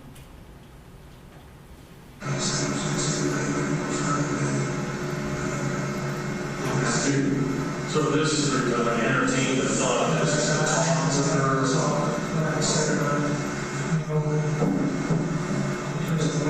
So I want to ask you this. Ms. Ripley, I didn't hear anything in that last clip.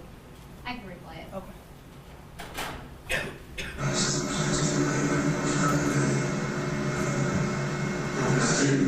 So this is going to entertain the thought of this.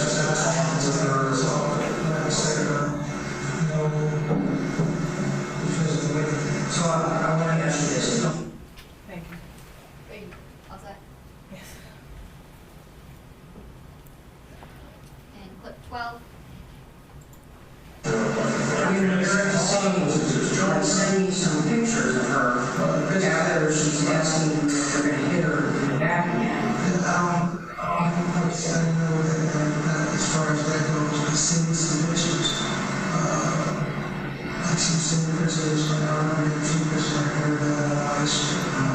outfit, something like that.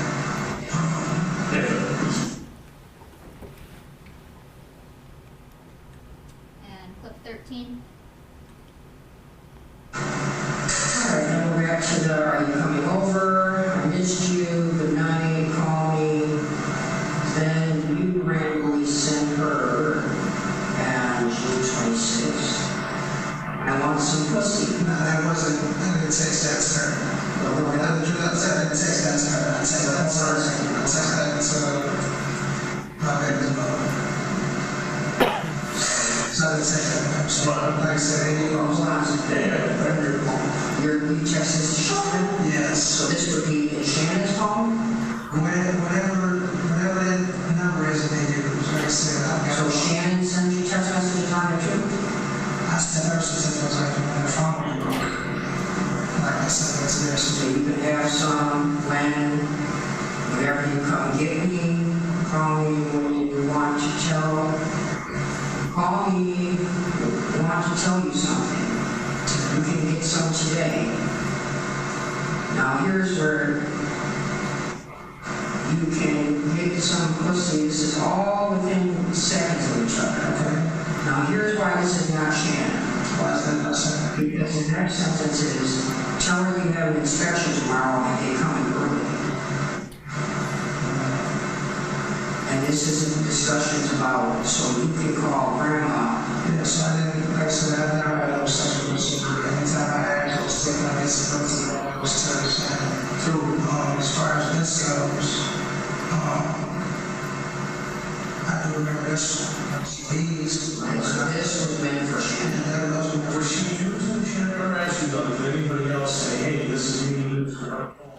We've been listening to the third day of testimony and the preliminary exam in the case against Jarvis Butts. Testimony is still ongoing, and our Jack Springate is in the courtroom. He'll have an update coming up on CBS Detroit News at 4 in just a few moments. We'll see you then.